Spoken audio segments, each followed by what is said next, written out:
Beth Watne founded Montana Wild Wings Recovery Center in 2013. Its mission is to rescue, rehabilitate, and if possible, release injured or orphaned birds of prey back into the wild.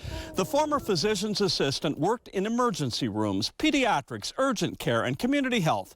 She's always been a caregiver. I just switched species. She's always taken care of animals, both mammals and birds. 41 years ago, she gave a temporary home to her first raptor, a golden eagle named Katherine. She was very personable. She laid an egg and invited me to help sit on her nest. And I got very interested in raptors. The Federal Fish and Wildlife Center in Denver convinced Beth to start rehabbing injured raptors and to showcase birds that probably wouldn't survive in the wild for education.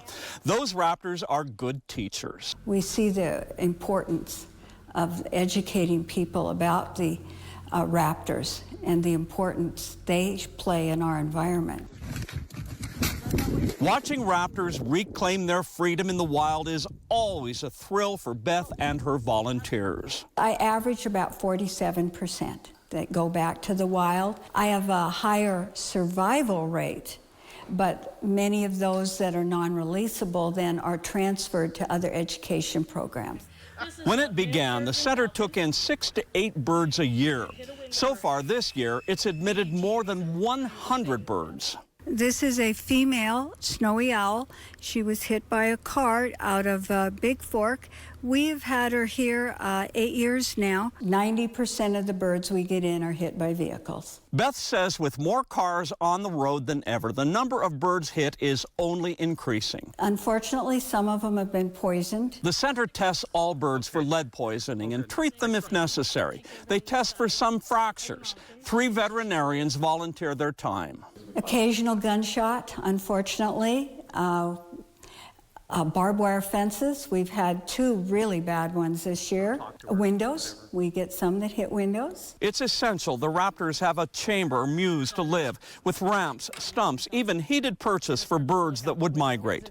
There are 2 flight barns that allow the birds to practice flying, one for larger raptors. So this is a 100-foot flight barn, so when our eagles are getting their strength back and mending from theirs, we put them in here so they have room to fly and get strong again, so we're putting them out at full strength. To reduce stress on the birds and limit interaction with people, neither flight barns are open to the public while the birds are exercising.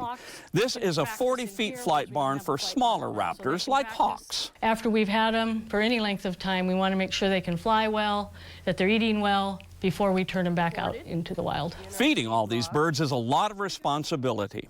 Welcome to the food room. Today we are preparing lunch for the hawks, the owls, and the falcons. On the menu, gophers, mice, and chicken. Detailed records are kept making sure each bird is eating what they should.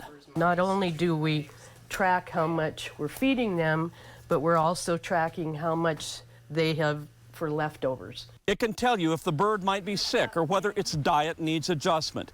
Ruby Hadley is Beth's granddaughter and a volunteer. This is a barn owl. This is Igor. He is the only owl that cannot hoot. All he can do is scream. Arthur, the ferruginous hawk, was hit by a car. She makes that soft chirping sound. Victory, the bald eagle, is 6. He's a favorite permanent resident.